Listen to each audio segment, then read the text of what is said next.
안녕하세요. 저는 광주교육대학교 1학년에 재학 중인 나선율입니다. 이 영상은 지역사회의 지속가능 발전을 위한 노력과 개선사항을 UN 지속가능 발전 목표의 내용을 기반으로 소개하기 위해 제작되었습니다. 지속가능한 발전이란 미래 세대의 필요를 충족시키면서 오늘날의 필요도 충족시킨다는 뜻으로 사회와 경제 발전에 더불어 환경 보호를 함께 이루는 미래지향적인 발전. 잠깐 너무 어렵다고요? 그럼 쉽게 다시 한번 해보죠. 여기 집중해 보시겠어요?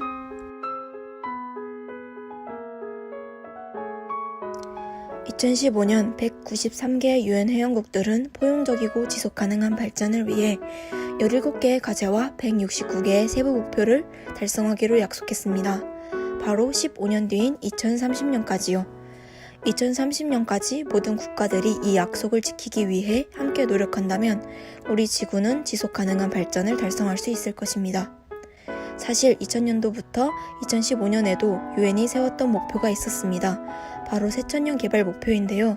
새천년 개발 목표가 최빈국의 빈곤 문제에 집중하였다면 이번 목표는 최빈국이 아닌 환경, 에너지, 기후변화 등 우리 모두의 문제를 다루고 있습니다. 또한 목표 의제를 설정하고 이행하는 과정에서 특히 시민사회의 참여를 강화하였습니다. 국가적 차원만이 아닌 우리의 협력과 역할이 더 중요해진 SDG, 우리 시민사회가 어떻게 동참할 수 있을까요? 사실 우리 사회는 이미 지속가능한 발전을 위해 노력하고 있고 우리는 그 과정 속에 자연스레 숨쉬고 있을지도 모릅니다. 저희가 무심코 지나쳤던 일상 속에서 지속가능한 발전을 위해 노력해온 지역사회의 흔적을 찾아보았습니다. 함께 보시죠.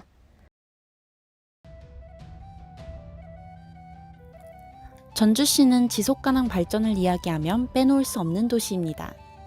바로 도시 전체가 50만 이상 대도시로는 최초로 슬로시티로 지정되었기 때문인데요. 슬로시티는 느리다 라는 뜻을 가진 슬로우에 도시라는 뜻을 가진 시티를 결합한 말로 느림의 철학을 바탕으로 자연 생태 환경과 전통 문화를 지키는 삶을 추구하는 사회 운동이라는 뜻입니다. 슬로시티와 지속가능 발전은 깊은 연관이 있습니다. 지속가능 발전의 대원칙이 누구도 소외시키지 않는다는 점인데 전통을 지킨다는 말은 곧 노인 세대와의 조화를 뜻하고 도심 속에서 자연 생태 환경을 지킨다는 말 역시 미래 세대가 살아가는 데 필요한 자원과 환경을 손상하지 않으면서 현재를 살아가는 우리의 필요를 동시에 충족하는 지속가능한 발전의 목표와 부합하기 때문입니다.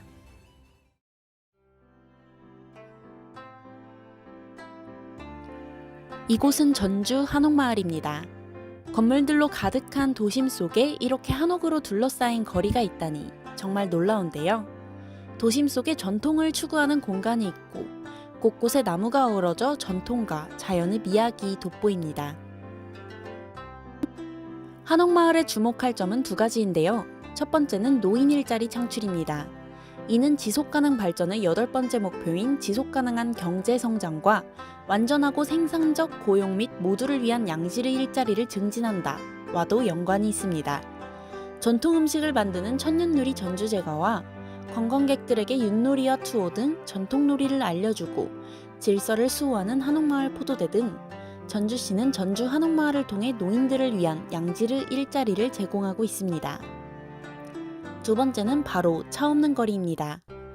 차에서 뿜는 매연 때문에 지구온난화가 가속된다는 사실은 누구나 알고 있으실 겁니다. 전주시는 2017년 6월부터 시범운영 끝에 전주 한옥마을과 객사길에 차 없는 거리 제도를 정례화해 운영하고 있는데요.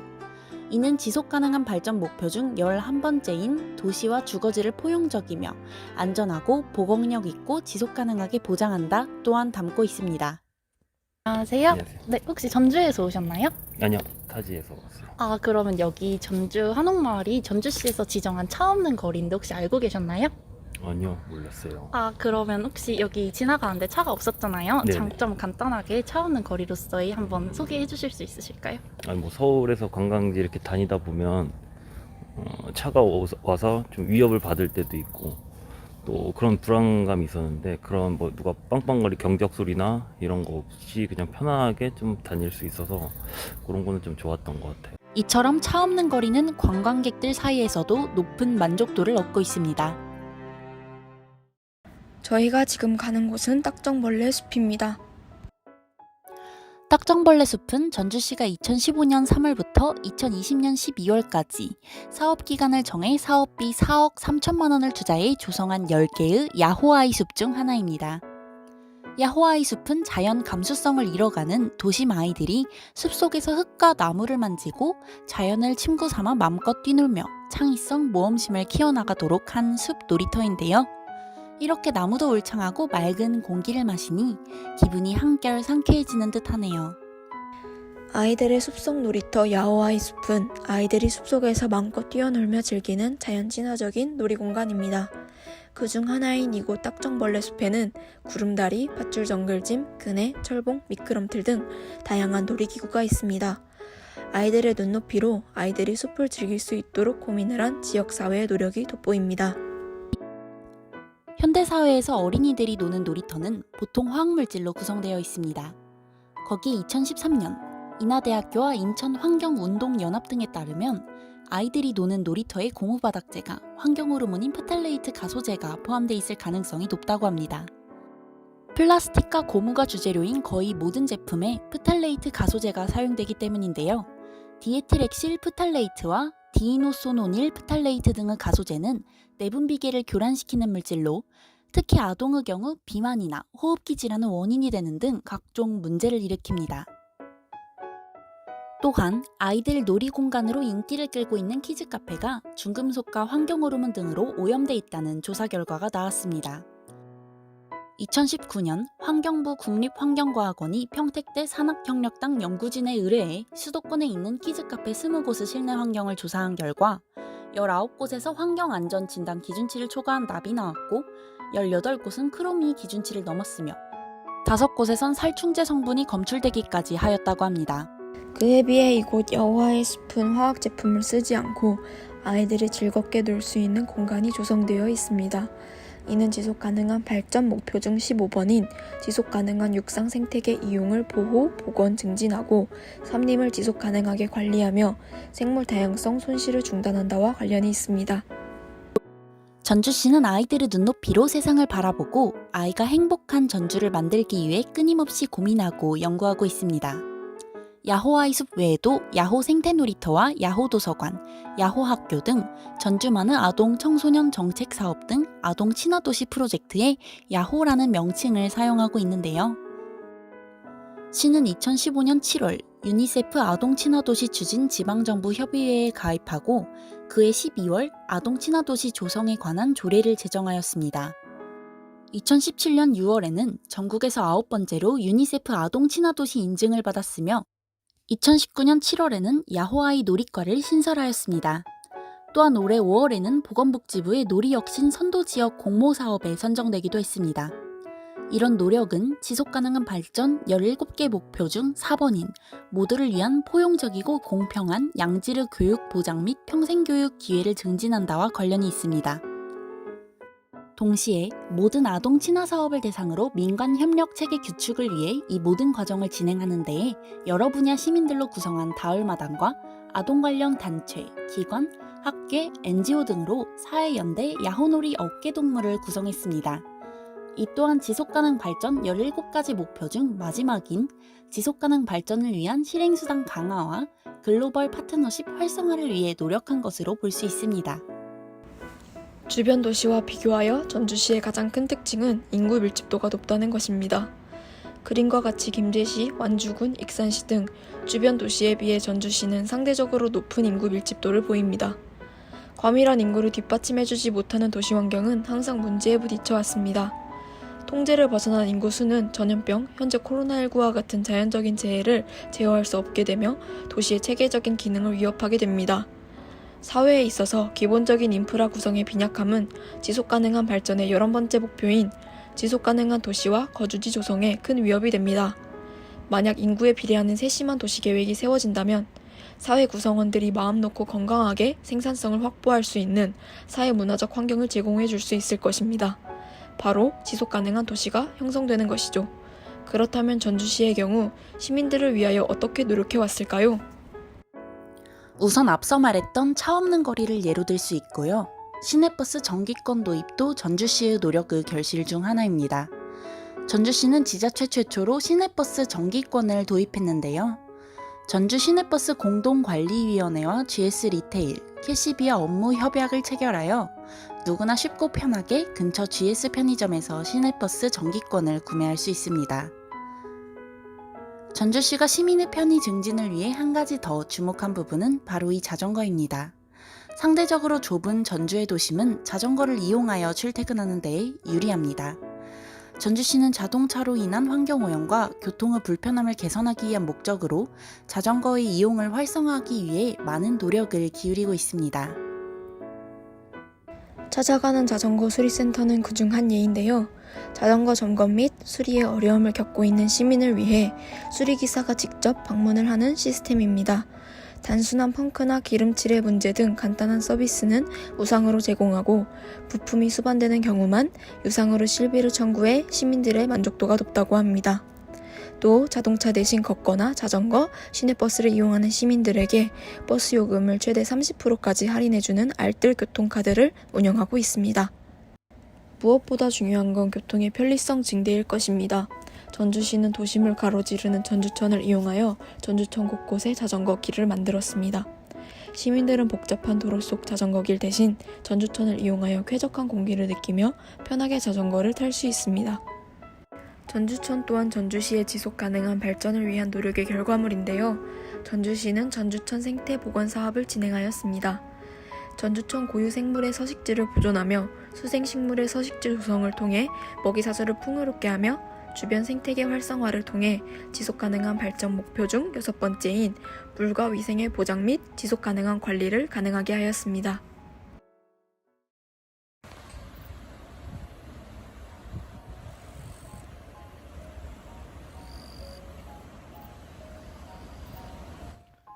지금까지 전주천이 하천을 복원하여 지속가능한 발전을 이루었다 얘기해 보았는데요.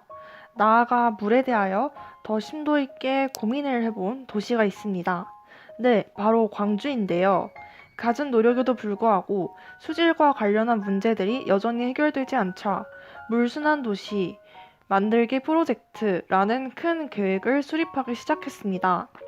그런데 잠시 이 프로젝트에 있어 더 큰 배경이 숨겨져 있습니다. 어떤 배경일까요? 조금 옛날로 돌아가 볼까요? 1992년 지구의 환경 보전을 위해 세계 각국에서 대표단이 모여 사상 최대 규모로 환경회의가 이루어졌는데요. 바로 유엔 환경개발회의입니다. 이 회의에서 리우 선언이 이루어졌는데 무려 150개국의 대표가 참여하여 채택되었습니다.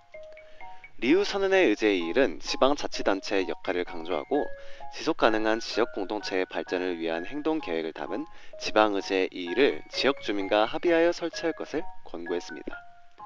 여기서 지방의제이일란 즉 행정, 의회, 기업, 시민단체, 노동자, 농민, 전문가, 여성, 청소년 등의 모든 지역사회 구성원이 자발적으로 참여, 토론, 합의하며 역할이 분담되어 각자가 자신만의 분야에서 최선을 다하는 파트너십 및 거버넌스를 존중하는 21세기형 참여자치운동이자 사회개혁운동입니다.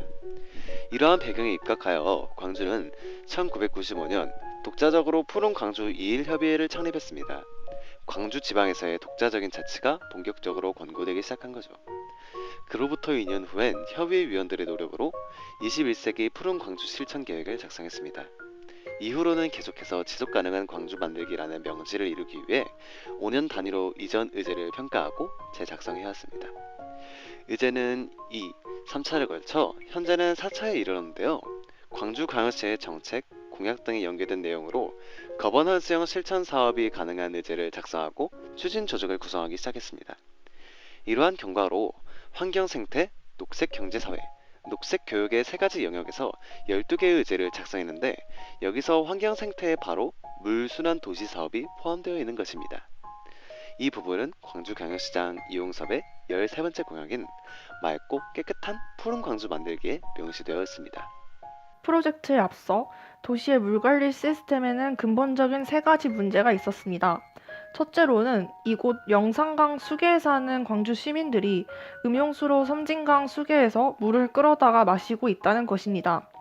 여기 바로 앞에 있는 수계가 아닌 섬진강까지 가서 물을 끌어다 온다니 이상하죠? 둘째, 수질 개선을 위해선 계속해서 물이 흘려보내져야 하는데 광주천에선 예전처럼 물이 많지 않기 때문에 하류에서 정수한 물을 다시 상류로 올려야 했습니다. 낭비되는 예산도 예산이지만 인공적인 자연 개입이 심화되는 게 가장 큰 문제겠죠? 그리고 셋째, 도심의 대부분이 불투스 포장이 되어 있기 때문에 떨어지는 빗물들이 땅에 스며들지 않습니다. 그대로 우수 관로를 따라서 하천에 방류되었고 가끔 도시 홍수를 일으키기도 했습니다. 이러한 문제의식을 바탕으로 광주시는 해결 방안을 모색해왔습니다. 광주시의 사례는 크게 세 가지 특징을 보여주는데요. 첫째는 여러 분야 전문가들의 지속적인 논의입니다. 지속 가능한 발전, 도시계획, 건축, 생물, 법률, 하천 등 다양한 분야의 각계 전문가들이 지속적으로 모여서 세미나, 포럼 등을 통한 논의의 장을 펼쳤습니다. 이러한 논의 끝에 광주의 지속 가능성을 담보하는데 물순환 도시가 가장 필요함을 인식하였기에 이에 관한 정책을 제시한 것입니다. 각 분야의 고유한 영역에서만 논의가 진행된다면 이런 다수의 의견이 반영되면서 공통된 정책 아이디어가 나올 수 없었겠죠.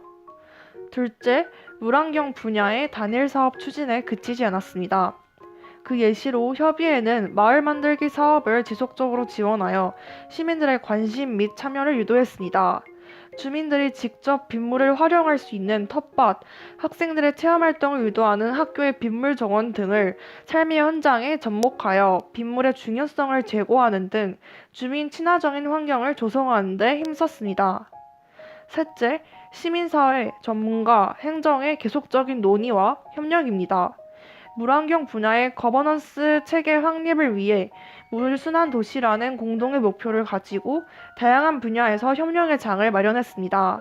학계 전문가들은 관련 문제 해결을 위해 다양한 정책을 마련합니다. 그러면 행정공무원과 유관기관에서 해당 정책에 사업화를 위한 방안을 추진하게 됩니다. 시민사회 단체에선 물환경에 대한 현안을 확인하고 의견 제시하며 주민지킴이 활동을 지원합니다. 물순환 선도도시로 선정되고 지난 5년간 이러한 협력 끝에 안정적인 거버넌스 형태가 구축되어 지방자치의 토대가 탄탄히 다져질 수 있었습니다. 두 함께 노력하는 지방자치의 첫걸음은 역시 시민들의 참여가 필요하겠는데요. 우리 역시 이 광주의 지속가능 발전에 간단히 참여할 수 있습니다. 혹시 한때 SNS를 뜨겁게 달군 타란깨라는 공유 자전거라는 걸 아시나요? 타란깨란 타라니까의 전라도 방언으로서 누구나 친근하게 다가갈 수 있도록 정해진 무인 대여 자전거의 이름입니다. 재밌지 않나요? 타란깨는 이용권을 끊고 이용하는 방식으로 평일엔 출퇴근, 야간 및 휴일엔 레저용으로 사용할 수 있는 녹색 교통수단입니다. 혹시 핸드폰 가지고 계신가요? 핸드폰의 공식 앱에서 광주 타란깨라는 앱을 다운로드 하실 수 있는데요. 네, 이렇게 다운로드 하시면 광주에서 이용할 수 있는 타란깨 자전거의 현황을 알 수 있습니다. 바로 여기 옆에도 타란깨가 서 있는데요. 함께 한번 이용해 볼까요? 여기 밑 하단에 보시면 QR코드 대여라는 부분이 있습니다. 여길 누르면 바로 카메라로 넘어가게 되는데요. 핸들의 가운데를 보시면 QR코드가 이렇게 존재하고 있습니다. 여기에 카메라를 가져다 대면 이용할 수 있습니다. 헬멧을 쓰고 한번 타란깨를 타보겠습니다. 여기는 운천 저수지입니다. 저수지라는 이름에 걸맞지 않게 사람들이 북적거리는 시내에 위치해 있죠.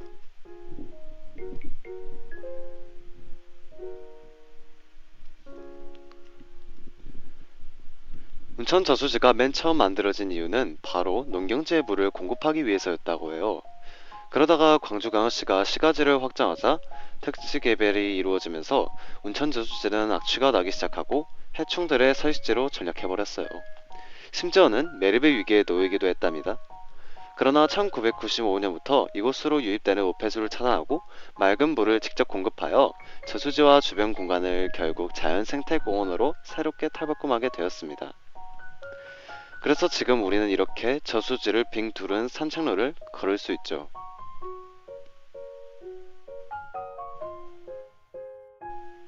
군데군데 놓여있는 벤치에 앉아 호수 한가운데서 나오는 분수도 구경할 수 있게 되었죠.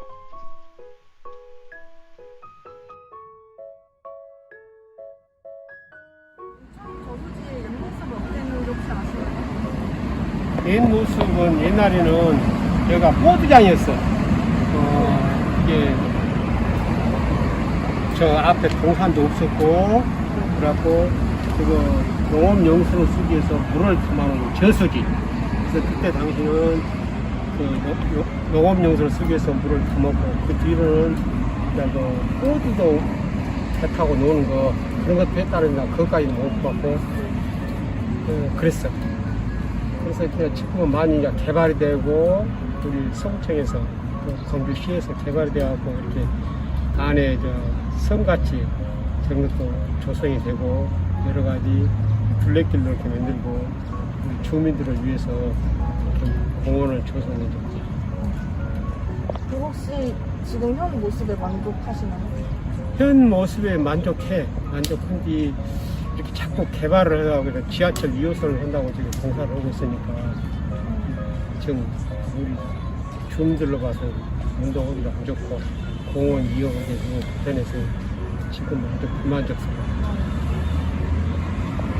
알겠습니다. 감사합니다. 지역 시민들 중 과거의 모습을 기억하고 있는 사람들은 현 개발의 장단점을 모두 간직하고 녹색 저수지를 받아들이고 있습니다. 과도한 개발은 해가 될 수 있겠지만 자연 생태계의 보존을 위한 노력은 바쁜 도심의 재개발 속 잠깐의 휴식처가 되어주는 듯합니다. 또 광주에서 과거의 모습을 탈피하고 탈바꿈된 장소가 어디인지 찾아가 볼까요? 네, 이곳은 과연 어디일까요? 바로 푸른길 공원이라고 합니다. 이렇게 화창한 곳이 본래는 도시를 관통해 기적소리를 울리며 철망아 달리던 길이라고 합니다. 색가루 범벅의 자갈들과 녹슨 레이드를 걷어내고 나무와 풀이 자라는 숲을 만들어낸 것이죠. 광주의 대표적인 도시숲이라고 할 수 있는데요. 이 나무 터널들을 통해 목적지까지 쉽게 걸어갈 수 있음과 더불어 콘크리트 숲에서는 느껴보지 못한 나무들의 촉촉한 기운들을 느끼고 이파리 사이사이에서 흘러들어오는 여름바람은 어쩐지 포근하게 다가오기도 합니다. 이곳이 만들어지는 데 있어서도 기업들, 행정 및 전문가들의 노력과 시민들의 참여가 뒷받침되었는데요. 처음에는 공원 조성 자금이 없어 시민들이 자발적으로 100만 그루 헌수운동, 내 나무 심기 등의 운동을 펼치면서 자금을 모아 총 4억여 원을 모았습니다. 그런데도 부족한 자금은 지역 건설업체의 도움을 얻어 결국 현재 남광주역에서 조선대 앞까지의 거리가 조성되었다고 하네요. 잠시 따라와 보시겠어요? 네, 이곳은 푸른마을 공동체 센터입니다. 주민과 함께하는 지역 공동체 문화를 형성하는 것을 비전으로 하고 있는데요. 주민들의 자생적인 문화 행사와 다양한 공동체 활동을 지원하기 위해 지난해 12월 산수동 푸른길 공원 인근에 문을 열었습니다. 주변을 보시면 이곳은 주거지역으로서 일상생활과 밀접히 어우러진 공간임을 한눈에도 알 수 있습니다. 지상 1층부터 지상 3층까지 아우르는 규모의 푸른마을 공동체센터는 어린이 실내 놀이터, 장난감 도서관, 카페, 주민 커뮤니티실, 다목적실, 공동 작업장 등의 다양한 편의시설을 갖추고 있는데요. 그 중에서도 특히 어린이 실내 놀이터와 장난감 도서관이 큰 인기를 모았습니다. 연회비 2만 원으로 월 2회 회당 2점의 장난감을 무료로 대여할 수 있기 때문이죠. 또한 1인당 1,000원을 내면 1시간 동안 이용할 수 있는 어린이 실내 놀이터는 미세먼지와 같은 비위생적인 야외활동을 꺼리는 분들의 이용 예약이 붐비고 있습니다. 동구민 또는 동구 소재의 직장인은 누구나 이용할 수 있는 물품 공유센터에선 소정의 대여료를 통해 320여 점의 물품을 언제든지 빌릴 수도 있습니다. 또한 저희가 현재 있는 마을 카페 땅콩은 고령자나 장애인과 같은 사회적 약자들이 살기 좋은 사회를 만들기 위하여 물리적이고 제도적인 장벽을 허무는 베리어 프리 운동에 동참하고 있습니다. 장애인 이동 콜택시로 이동이 가능하며 점자 블럭 및 유도 블럭이 있습니다. 장애인 화장실과 수유실도 존재하죠. 이렇게 공유경제 플랫폼의 역할도 톡톡히 하고 있는 푸른마을 공동체 센터는 다양한 연령대와 특성을 가지고 있는 주민들의 이용을 장려하고 있음을 알 수 있습니다.